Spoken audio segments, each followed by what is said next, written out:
Changing Minds, Changing Lives, the Liaison and Diversion Diaries. A podcast run by frontline workers discussing all things criminal justice in relation to multiple and complex needs. Our Liaison and Diversion service supports people with vulnerabilities in custody, courts, prison and the community, helping to bridge the gaps for people accessing services. Tune in for our monthly podcast, where we will feature guests from all walks of life discussing issues affecting us in the here and now.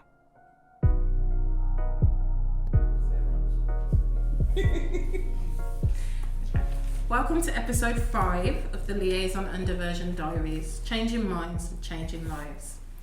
Today we will be introducing the court team, the support our team have to offer, and giving an insight as to what going to court can be like. I'm joined today with the fabulous court team. Would you like to take a moment to introduce yourselves? My name's Aruna and I'm a Liaison and Diversion team practitioner and I'm the court lead. My name's Danielle. My name's Sarah. I'm Cleve, I'm peer mentor for the Liaison Diversion Outreach team. Okay, hi guys. Hey Alex! Hi. Okay, so if we kick off with our first question, how do you get referrals or the details of people who need support in court? Okay, do you want me to start on that one? Yeah. Okay, our referrals come from all our partner agencies in court. That includes probation, CRC staff, solicitors, barristers, individuals can self-refer, cell staff, basically anybody. Okay. CRC are the Community Rehabilitation Company, that's what they stand for, and they work closely with probation with credited and not credited sort of programs. Okay. So what kind of support can you provide in court? So our main support is carrying out an assessment and then identifying the needs of an individual by carrying out a health and social care assessment, and then things we identify from the assessment we will then make recommendations to the court as to how we can support and help that individual, and we do this by doing a court report for them if we have time, or speaking to them in court, speaking to the magistrates in court. Okay. What is the atmosphere like in court for a service user? Oh, I'd like to just go back also, if the person doesn't want a court report done, they don't have to, so help can be offered. It's not just for the purpose of a court report, so the person might want to speak to us but not actually want us to send a report to court, so they might identify that they have a vulnerability. So for instance, they might tell us that they've got a problem with, I don't know, drug or alcohol, and they might want some support with that. They might want some support in relation to accommodation, so we could, if they give us consent, refer for that. They might want some help in terms of finances, or there could be lots of different vulnerabilities, so it can be for the purpose of help in relation to refer on to the court or refer on to a relevant treatment requirement, or it could be for support not related to the court if that's what that person would like. Okay, cool. I'm not sure if the other podcasts have covered the court report, but we have a national template as part of Liaison and Diversion team services, and when a decision's been made by the police or that an individual is going to court or coming to court, we can complete a court report which just includes the sort of basic needs of the person's presentation, what their needs are, who they're currently engaging with, have they got any social needs, any information that would help the court have more information about that individual that's going to be sentenced, and that's what the court report would include. And there's just one more section just relating to if there are any concerns regarding the defendant understanding the court processing, whether they're being incapacitated as well. Okay. So what would you say the atmosphere is like in court for a service user, and what would they need to know about the courtroom? I think that would depend on the offence that they're there for. We have, you know, first time comers to court, right through to ones that have been revolving doors, and they could probably teach us a lot more about the courts than we can actually support them with. So I think we get a mixture, but of course it's a courtroom, and you're going to be sentenced there, so it can provoke a lot of anxiety, make somebody feel quite concerned about their future and what's going to happen, as to how they're going to be sentenced, what they're going to lose if they are going to be sent to prison. So I think it can be quite a scary place really, and create a lot of anxiety for individuals, but Cleve might really Yeah, add some more to that. exactly what Arun saying. All those things and a little bit more, in terms of the uncertainty of the outcomes of what's going to go on, depending on obviously, you know, previous convictions and the seriousness of the offence and so on. But leading up to it all, obviously we try to get involved with the clients as much as we can. You know, we add to the reports obviously that are already in place for any work they've been doing with ourselves and stuff like that.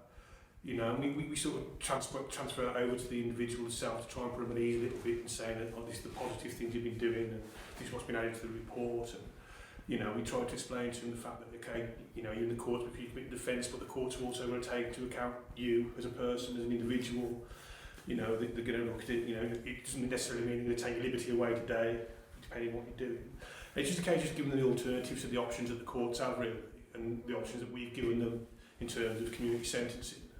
You know, which is what the L&D team and the courts report is all about, really. Letting the courts know, you know, letting that individual know that the courts know, and liaison with probation in the court, liaison with the defence in the courts.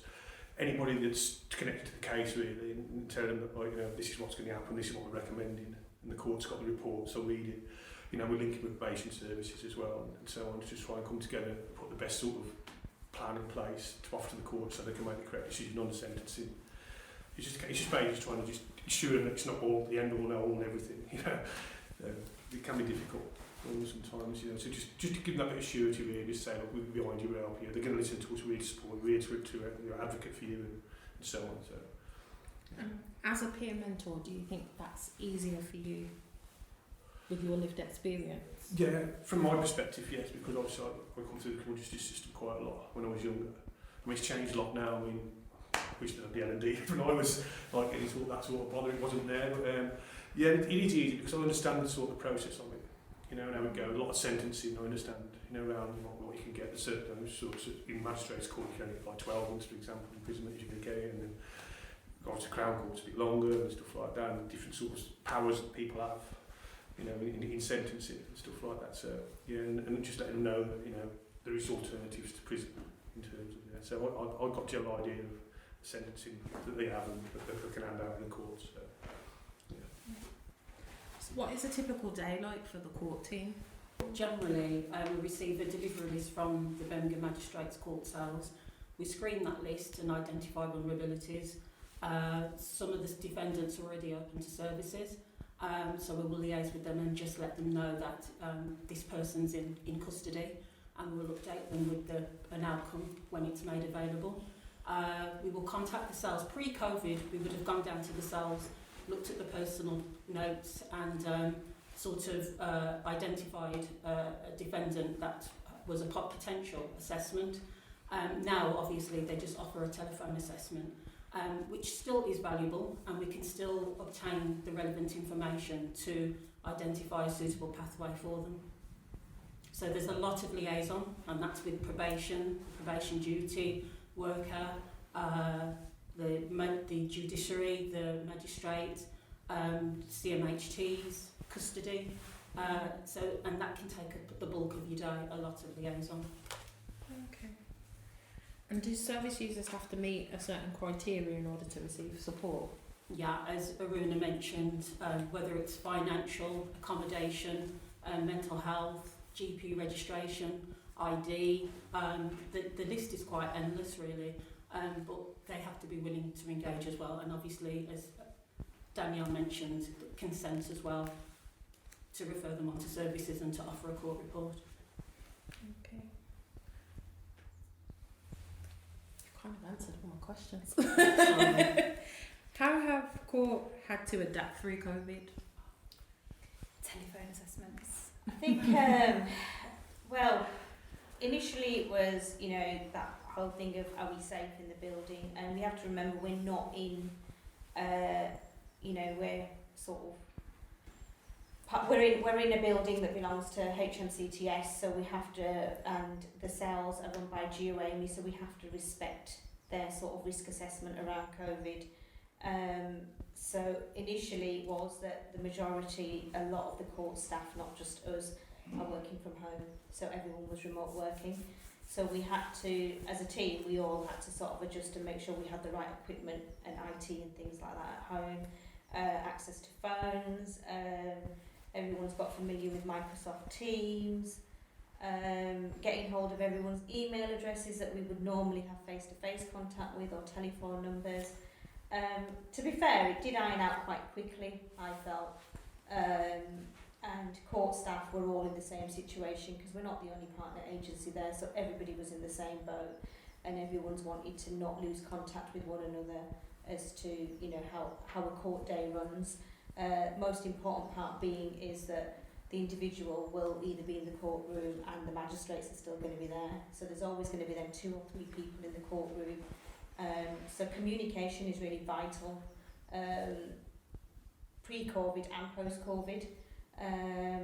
I would say there's elements of it that post-COVID have worked better, I think because you're not running around the building, and usually people at the end of their email or phone, and if they're in the courtrooms and stuff, people don't have their phones and things with them and they have to switch them off, so this is all a bit quicker now.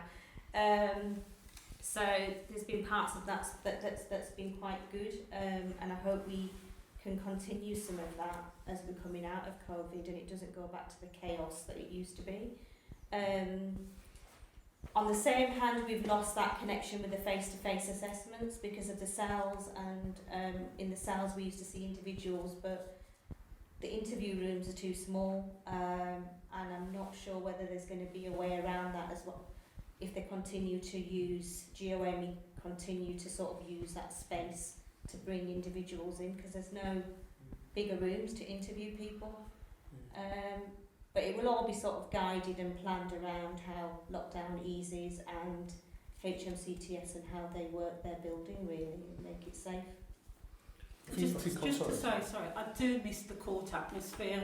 I mean, there was a really quite a complex defendant that I assessed last week, and the disadvantage of the telephone assessment is that I particularly wanted to see this person face to face, and because they terminated the call, if I was present, I felt like I could have dealt with it better. Yes. I did obviously dealt with it to the best of my ability, but I was making calls to duty and to the visiting officer, and they weren't responding, and I just had this moment where I thought, I wish I was there. Yes. I just wish I was there. Yeah. But it doesn't happen often, and like I did mention earlier, the telephone assessment, you can obtain the relevant information. Yeah, and there's definitely times where we know about someone's vulnerability, such as a learning difficulty or autism or something that we think that we need to see the individual, because the telephone assessment won't give us everything we need, and because of the individual's vulnerability, because sometimes just having that presence of somebody and our body language, our eye contact with them will make that huge difference in the assessment. So there will be times, but we don't see it as a barrier, because what we can do at them times is put this to the court and ask for adjournments or recommend adjournment, so we can have some time to then meet that individual face to face, either through our outreach or by actually meeting them in court on the morning themselves and stuff. So it's not a barrier, it's just being a bit more creative about, if we want to get that person the right support, we might have to make a recommendation for an adjournment. Have you found the courts more gracious with allowing more time for you to produce a court report as well? I feel that there's been more leverage. Yeah, I think they have, and even the sales staff sometimes, when I know they've got 15-minute block bookings of all partner agencies speaking to the individual, but there has been times where they've really known that somebody needs our support and let us carry on for I've been on the phone for a lot longer than I know 15 minutes. So yeah, they have done we have. I do think on that as well. I mean, about COVID and courts and stuff. When you're looking at like clients, so to speak. I mean, I've had some issues with some of my clients with adjournments coming in at the last minute and stuff like that, where they're sitting there waiting, expecting to go to court like tomorrow, and then they get a phone call the day before saying, no, it's not been adjourned now until next month or 3 months or 4 months. You know, and that's quite difficult for them sometimes, you know, because they're sitting there anticipating, waiting, expecting, we're trying to link in with them, this is what we're looking at, and then that happens. I mean, obviously, you know, it's down around, there's nothing we can do about that, but it is a little bit difficult for them, you know, and it's just trying to, you know, keep things going and keep them positive, so we can get involved with something else and do something else, keep that time. You know, the more we do, the better it'll be when we get there, that sort of thing. But it has been a bit of a, you know, detrimental effect on people. I think COVID for places like the court, which are sort of such public arenas, have had a lot to work, and there's a lot of agencies in there, and we're all in the same boat. So things like sickness has been the same through all agencies, including sort of like court staff, magistrates. So if you know, things have happened on the day and last minute, and that's why they've got no staff to do the sentencing. Courtrooms have had to be closed because somebody's been in there who's positive and it needs to have a deep clean, and then people haven't got to the cells in time because they've had to clean the cells out and they've had to have so I suppose behind it all there's always a lot of reasoning for our service users and the people we're trying to support. Obviously it's very anxiety provoking, especially when we've sort of supported them to get to that day, and then there's a big massive delay. But usually I suppose we can just try and reassure them if we can give them some knowledge about this is what's happening in the courts, and this is why the delays happen. Have you got an example of a positive outcome of somebody you supported through the court process? For me, as an individual and a practitioner, for somebody who will engage with a service that I've referred them to either through the peer mentor service or through our outreach or ANAWIN, to me that's a positive. But ever since I've worked for liaison and diversion team, even if I've dealt with somebody who's homeless and they have a home over the weekend or for a night, you know, that to me is a positive, and I've made that sort of change. So I suppose the opposite to that, a negative would be if I'd seen somebody and they don't want to engage, and I really feel that our service would really, really benefit, and that would probably be a negative. But anybody who agrees to you know, be referred and engage with the service is definitely going to be seen as a positive. What have you done? Someone that I had contact with yesterday, which was somebody who had difficulties with learning and understanding, and I had a very short period of time for communication on the phone, and I've had contact with that person today, and they had difficulties with understanding and with accommodation, and even though they had that difficulty yesterday and having that difficulty building that therapeutic relationship with a 15-minute conversation, trying to have that understanding, and with that trying to understand in the accommodation, because having somebody with difficulty with learning, they've still managed to contact the service today and try and sort out the accommodation. So that shows that even with communication barriers, even with somebody that you can't have face-to-face contact with, that normally you would definitely be having face-to-face contact with, that you would prioritise having face-to-face contact with, I've still managed to have that person contact me today, and we've managed to sort out the accommodation for that person today. So that just shows, it's an example how even with the barriers placed with COVID, that it still can happen. Cleve, have you found it working? I think, you know, agreeing what Dan said with those saying really, I think it works both. But there's been some positives in terms of on peer mentors perspective. Because we'd usually call you before once upon a time and say, can you come and see them? I mean, it's you know, I don't get that. You know, I mean, I get a lot of, you know, how to put it, a lot of results of why going into custody and seeing clients. Obviously, of course, doing that first for me is really important. But that's saying that aside, I think I've had more sort of people contact me during COVID on the phone that generally wouldn't, in terms just because it's that sort of, they can't see me face to face, you know what I mean, but they've got the number. So they say, well, I'm going to call anyway, you know what I mean, because they haven't got the other option. Whereas, you know, before they had a choice, I can either go and see him, or I can't call him, or I will, or I won't. And now, this is what it is basically. If I don't call him, I'm not going to get anything done.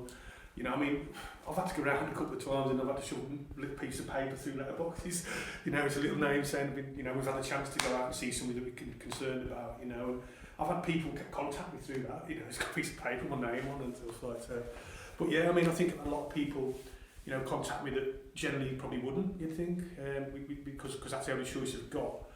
But yeah, I do miss, you know, going into the custody when you call me, like I've been in Penrith for a long time, because it's really, really important that initial meet with me, with that individual, like Daniel says, what you all say really, that it's the body language, you know, the way we talk, the things we do, the eye contact, you know, and the conversations that we have. It's really important, especially coming from myself, you know, somebody who's got lived experience, and you come with that perspective. You know, if somebody's screaming and shouting as to where you don't know what's going on, you don't understand, you know, I probably don't understand entirely what we're on about, but I've got sort of an inkling about what's happening, you know, and I can use that sort of, you know, stepping well and gone, you know, I've had a similar situation myself, so to speak, and, you know, and it sort of takes that sort of edge off that not on their own, so to speak, rather than custody that, hang on a minute, this person's probably got a bit more about, you know, what's going on here, so I'm going to give them 5 minutes, I mean, that's all you need, really, once you've got that. I mean, I miss that part of it, because it's really, really important. Okay, and last question, what advice would you give to someone who is facing court and has that anxiety, or just doesn't know who to get in contact with or who to speak to? Well, me personally, I mean, I've got all the contacts I need. You know what I mean? You know, well, I have. I mean, we got a massive team in terms of, like, you know, people from with L&D and stuff. I mean, you've got STR workers, you've got Cranston, you've got peer mentors. You know, you've got like CMHTs. There's lots of different people we can link in with and talk to and stuff like that. So I always tell them, you know, the service users, you know, there's always a solution to something. You know, there's always a way around this. We will get to it somewhere, or if you don't get it here, we'll get it somewhere else. You know what I mean? So there's always, you know, big places to go. You know, it's endless sort of options. I think my advice would be that now Liaison and Diversion Team is now a national project, and we should be at every point of the criminal justice system. So for somebody who's arrested and coming in, is speak to the sergeants, the police, your barrister, even the usher in the courtroom, or somebody if you've got a problem or a need that you need support with or help with, that's really contributed to your offending and that you need support with to try and stop that offending.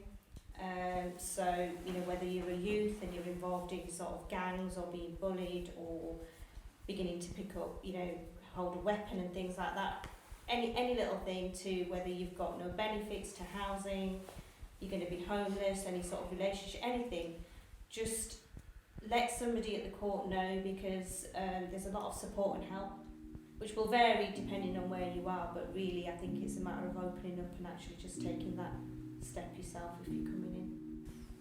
Okay, that's it for today, guys. Thank you. Thank you for tuning into this episode. Be sure to check out our monthly podcasts, and if you want to reach out, you can contact us via our webpage at bsmhft.nhs.uk.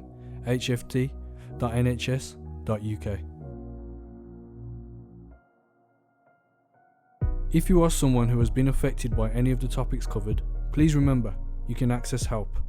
Information for our services is listed on our website.